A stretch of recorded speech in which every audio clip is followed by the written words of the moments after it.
Hey guys, I am John Carrick, author of Legacy of a Mad Scientist and The Legend of Ashley Fox. Today we're looking at the World Fantasy Tarot 10 of Wands, the Dragon. This is why I bought the deck. Right here. I didn't know this card was in here until I picked it up 20 minutes ago. And today we're looking at Conan the Barbarian, number 129 by Kane. I've noticed Kane's line work tends to be very uniform. Trad Moore has the same kind of line work. He sort of goes in for that parallel Art Deco 1920s style. See what I mean? He doesn't have a lot of tapering lines. A lot of his lines are solid, beginning to end. Almost like pen work back in the 70s when everyone else was using brushes. I don't know how he drew this. I did notice that this says J.M. DeMatteis and Kane storytellers, which leads me to believe that this is absolutely done in the Marvel method, where they said, hey Gil, we're writing this story about these three cornerstone treasures of creation. We've got a princess, her little boy, a kidnapped husband. Conan's helping this family. Just go nuts. And he said, okay, we'll let JM do the letters later. We'll let JM write in the words later. Okay. And that's how this was written. So I'm not giving a ton of credit to the actual words, but it's beautiful. It's beautiful. George Russo's still on the colors, which means he's doing the shading right here that we see on the Giants of Eternity, the Warriors of Eternity, pardon me. And let's keep going. The princess's name is Yono. Her husband's name is, depending on how you pronounce it, Lenin. Laynnen. That could be Lenin. So maybe that's why he was driven out of his villages. I don't know. I'm reading too much into this stuff. I've got plenty of that to talk about later. Conan fights these warriors, but he's, a quarter of their size, a third of their size. And he's not really able to hurt them with his sword. But Yono says, Conan, get to the sword. Oh, before she says that, Conan gets knocked out. And this is really what made me think this is Kane, because John Buscema never did this level of, could call it indulgence, could call it good writing. Right now we get a page and a quarter. Well, this is 3/4 of a page, but it continues to here where Conan wakes up. So we get about a page of recap. This is how we got here. Conan wandering through the blizzard, collapsing in their home, reuniting with Lenin being kidnapped by the Hawkmen, whom we never saw again.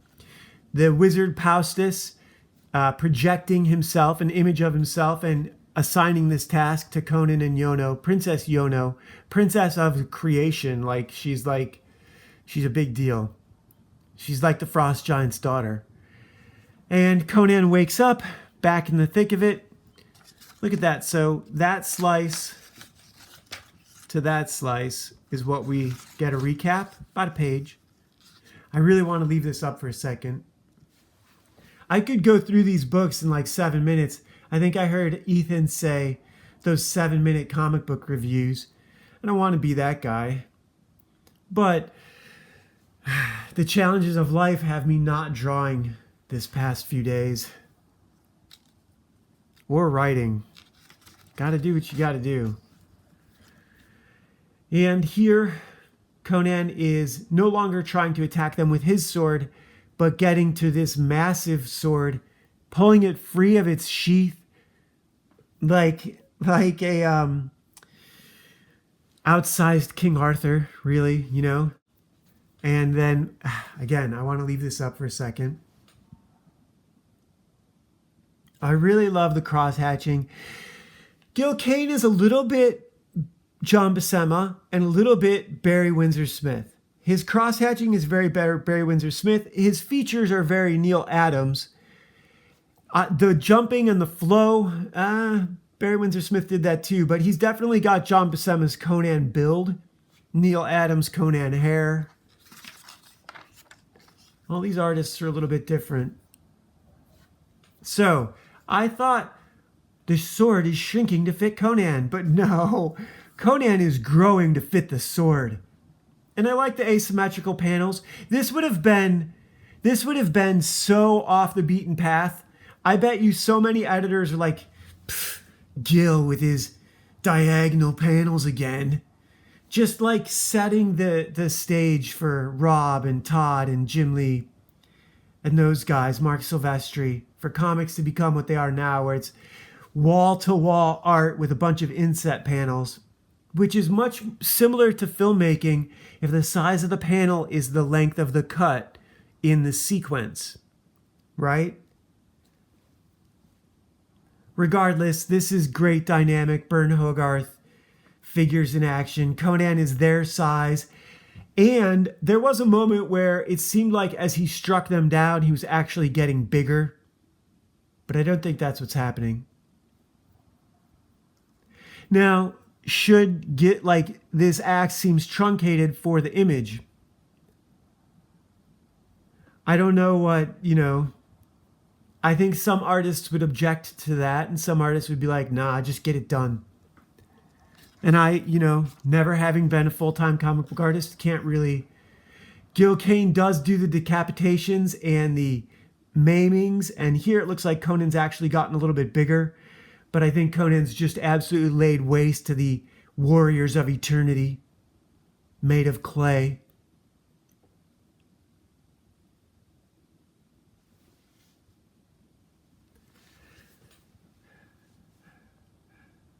There's no part of this that is not as good as a John Buscema Conan book, especially if Gil Kane did this on a half a page outline or a 4-page outline with no text. Just, he just did this. That's great. This is what a comic book is supposed to be.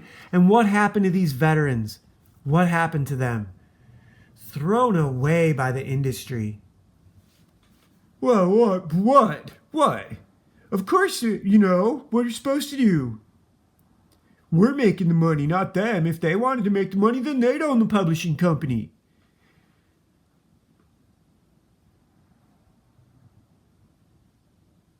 And now we have that. Now the artists own their own publishing companies. There are no more middlemen between the artist and their audience. The comics book page has become a YouTube live stream. The letters page has become a YouTube live stream.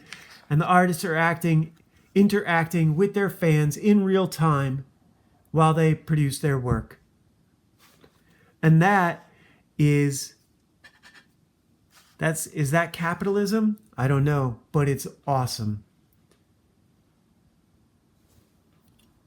Byrne Hung Lee, I think, was that the guy's name who made the internet or made it free? The guy who made https://.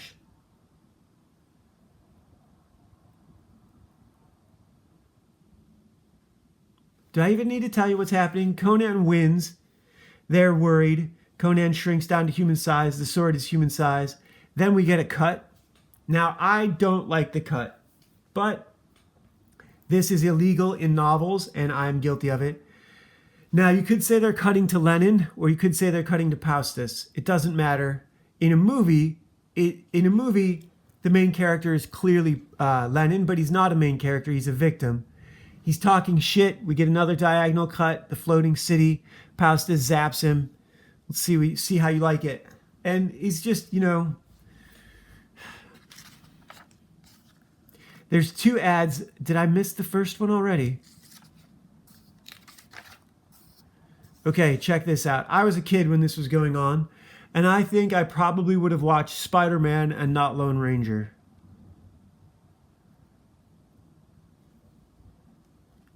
But this is good ads. This is the ads that should be in comic books, right?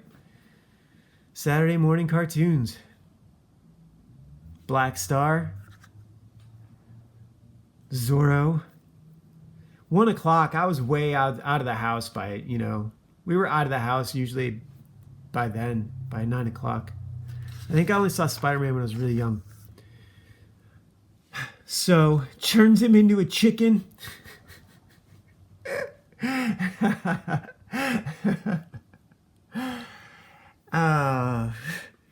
get a cut. We go back to Conan. Conan and Yono have, through the magic of the typhoon, through the magic of the tornado, the magic of the winds, she's an ether goddess, they have transported themselves to Zanzibar, wherever this is, out of the savage lands of Africa, to Zanzibar, where on the edge of this city is a man who has the crown, which is the next piece that they're looking for. He's in a library. This is the part where this section of the story, I don't like the writing. I think I could have improved it. I think anyone could have improved it. I suspect they got the pages late and had to do the writing really fast in a single pass and literally had to write it right now this afternoon and get it to the letterer by tonight before you leave the office. And they just got it in the mail at 11 a.m. or noon or 1 or 2 p.m. and they have to get it to the letterer tonight. You got to write it tonight. You want to be a writer? This is what you got to do. Yeah, you don't know what's going to happen. You just got to look at it and write the words. And I think that's what happened with this upcoming scene, because it's the most poorly done part of the comic, but the art is magnificent, like yesterday. The art is incredible. He makes up this whole library. It's inside a mosque, right? It's a curved mosque.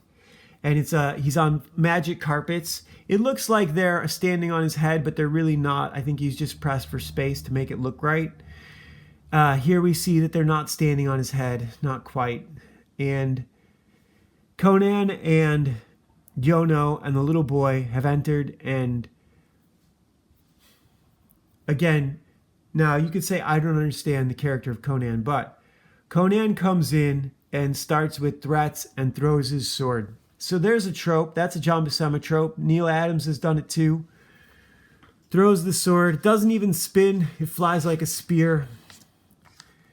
The old guy dodges it, but when it strikes the bookcase and he freaks out and uses his magic carpet to catch the books, Conan has realized his weakness. Now that's good writing on the part of Gil Kane. The way the dialogue works is not so pleasant on the ears.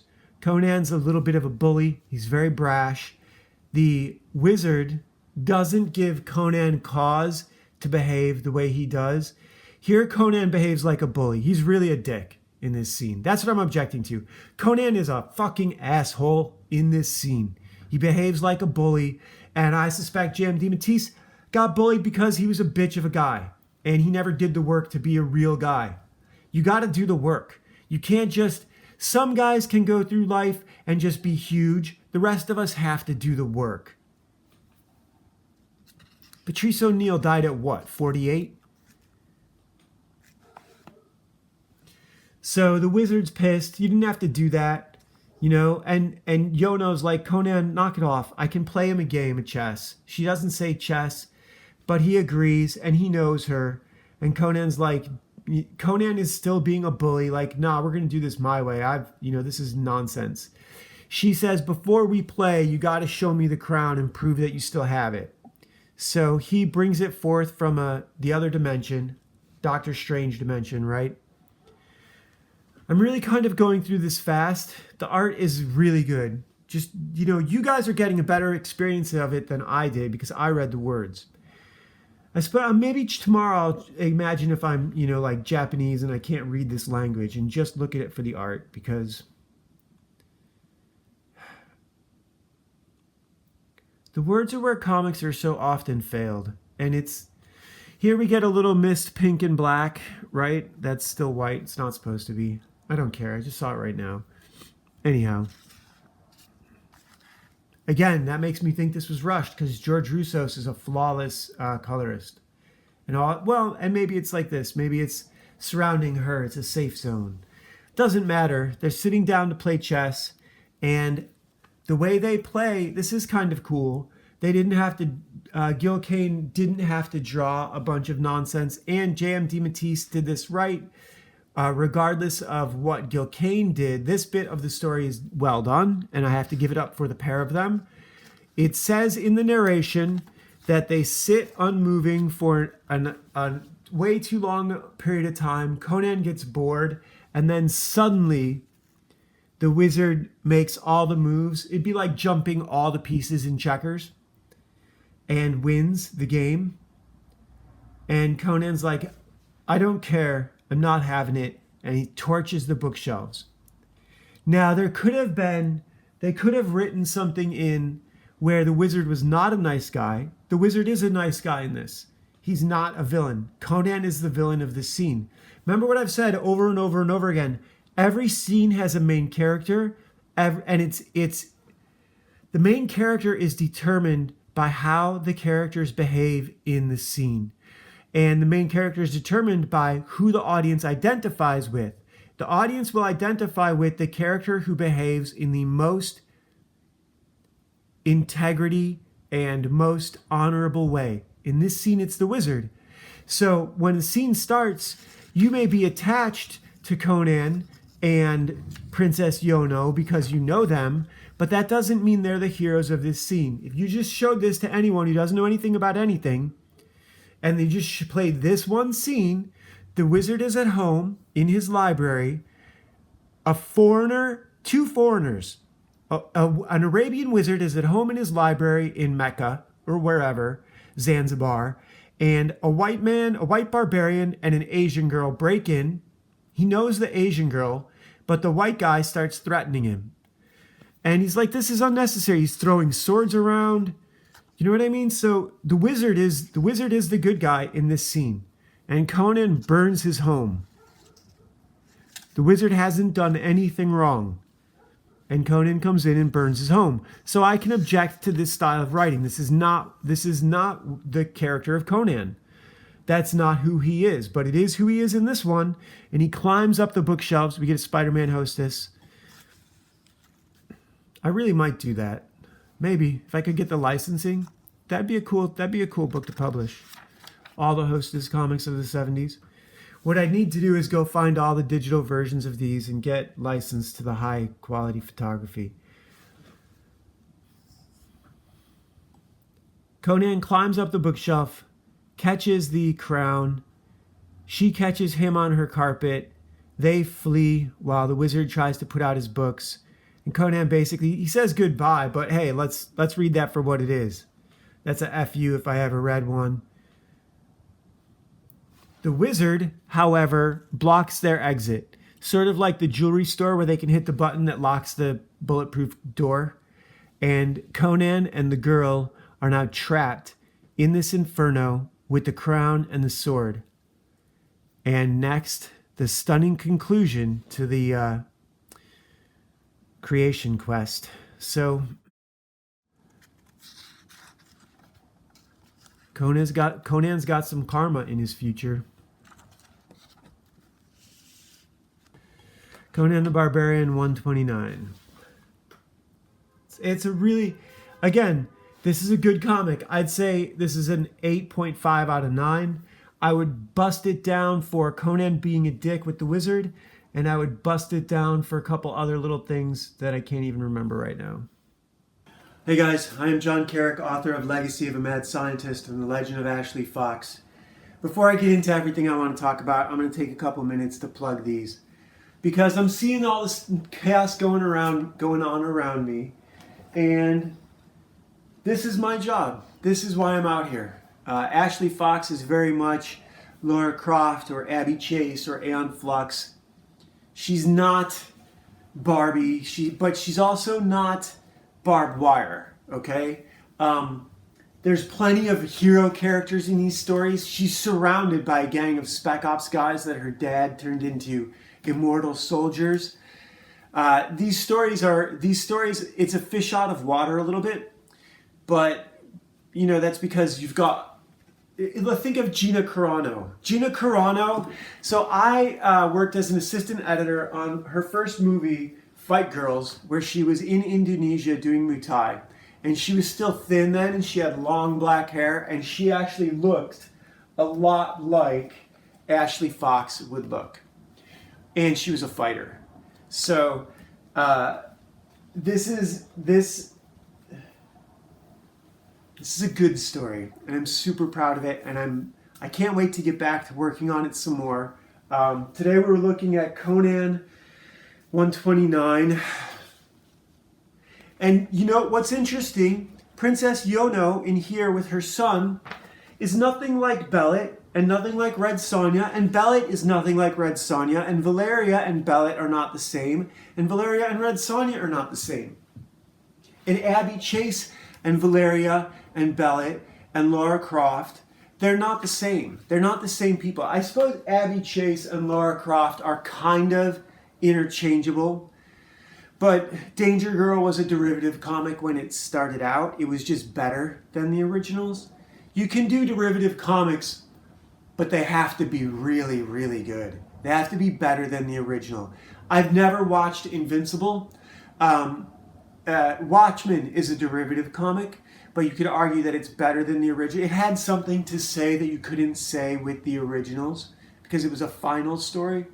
So all of those things, you know, one of the things that really hit me after I'd written my novels, I think I was halfway through the second one or getting close to publishing the second one. I published the second one second. It was edited a lot longer than the first one. But one of the things that I heard was every story, everything you write is a reply. Everything is a reply to the world. You can't get away from that. And this is the part where they talk about manifesting your world, because every response you have is a reply to the stimulus that you take in and how you interpret it. It's the interpretation part that your brain does. It's the frame that you create for your world that says X is good, Y is bad. And because Jesus tells me so, because 2 + 2 = 4. You have different reasons for the things that you believe, but if you can't see your frame, then you don't know why you think the things you think. This is why, for me, Alan Watts was such a massive influence and such a corrective influence. I grew up, I suppose two of the biggest influences on me as a kid were Conan the Barbarian and John Bender from The Breakfast Club. All of Gen X, you know, even though Andy Clark was the wrestler, and I tried so hard to be Andy Clark, but inside I was always John Bender, and everyone around me could always see it. I was the try-hard. It wasn't until COVID hit that I saw the complete hypocrisy of our entire society really clear. I mean, with Trump, okay, we always knew there was political hypocrisy. In the media, yeah, we always knew there was propaganda.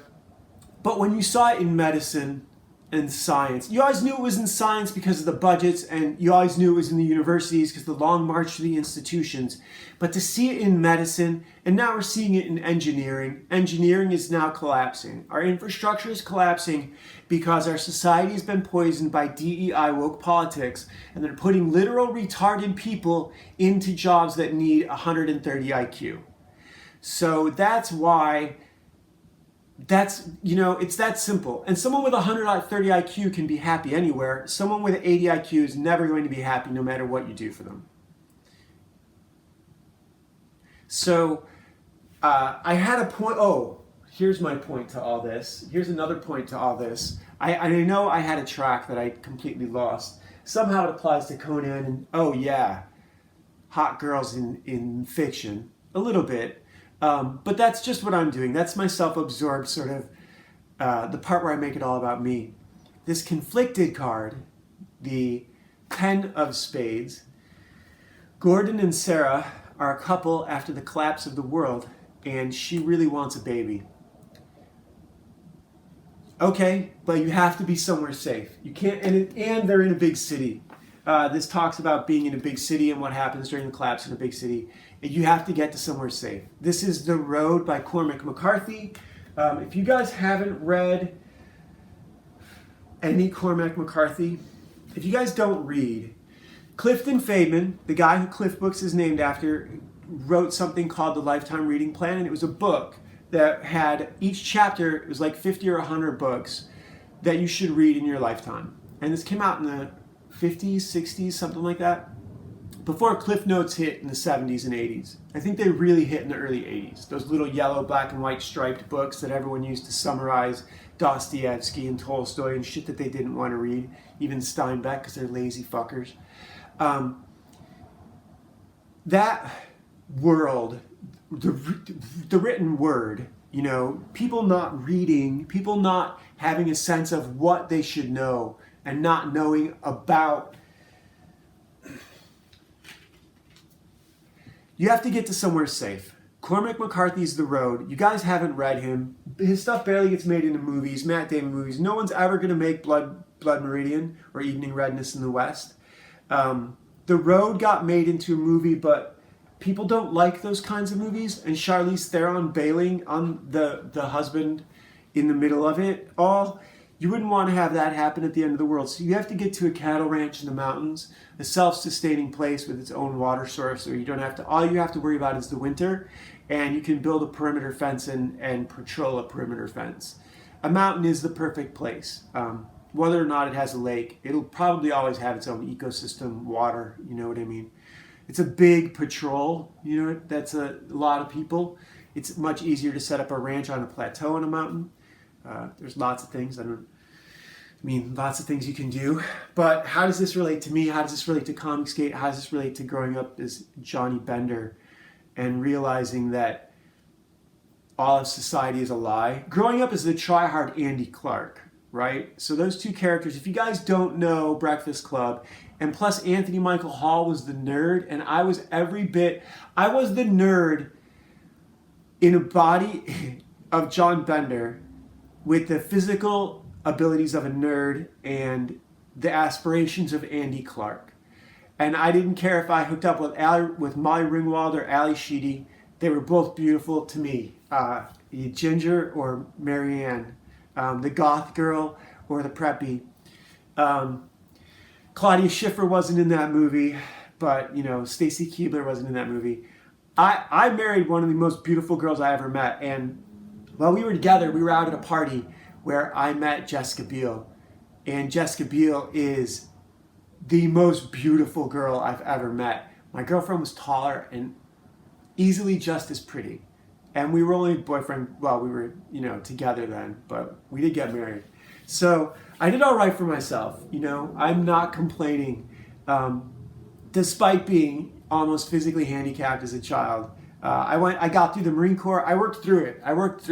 And I'm going to work through this drawing thing now as a fucking one-eyed fool. But I'm going to, you know, once I got my current circumstances squared away, and that'll happen. So, but last night, so this whole Comicsgate thing, I've told you guys that I was vetted into Vanguard, and then I think it was Vanguard. And then Vanguard split into Patriot Front. Really, Vanguard disappeared and became Patriot Front when Tommy Rousseau took over. And I had a friend out here who was in it. It was just two of us. And I'm in a couple other groups. And it's fun. And it's really a way to meet people and have friends who are just as oppressed by the culture war. Just around you. It's not real oppression. It's like no one comes up to me. No one's knocking on my door. But it's the phone calls that don't get returned when you go looking for a job in Hollywood. You know, it's the submission you'd have to do to get a job in Hollywood. All the white people working in Hollywood are vaccinated. A lot of them are triple vaccinated. I'm not. I learned how to forge vaccination passes. So I figured out how to do it. I figured out how to do it from photos that douchebags had posted online. I got my test and I'm clear. So I could make up a new test every 3 days. And I found out the QR code pass that they do through this girl I was dating. She had me make some. And so, because it was different than the card. You could buy the cards. I got the cards for free on Telegram. I was giving those away to people. But that was when I really accepted the fact that the whole society, right now, Jewish-run society is a complete farce. It's a total scam. It's the secret of the Midway. Do you know what the secret of the Midway is? At a carnival. So the Midway, the idea of going into the carnival is the same thing as the casino. And you want everyone to get lost by all the flashing lights and little cul-de-sacs and the loop-arounds. And you have to walk around a carnival. If a carnival is shaped like a flower, right? Like a one of those flowers of life, you know, where it's all intersections. You have to go through every little line to see all the games and all the prizes and all the, you know what I mean? They make a groups of islands, and then they maximize the distance that you have to walk in a small area to see as much as possible. Now, they really can't do that anymore. They used to be able to do that in the 80s and the early 90s when I was a kid, because the carnivals were big. The carnivals were a big draw. Now the carnival is half a dozen rides and a couple trinket games. They're junk. Basically, a carnival in California is a Mexican swap meet with rides. If you're going to swap meets, sure, go to one with funnel cakes and cotton candy, I guess. But that's what you get when you this team that could do this can't do this in modern comics. And what's going on in Comicsgate is all the middlemen at Marvel Comics have been removed. And now it's just the artists talking to the fans. And it's awesome. See you guys tomorrow.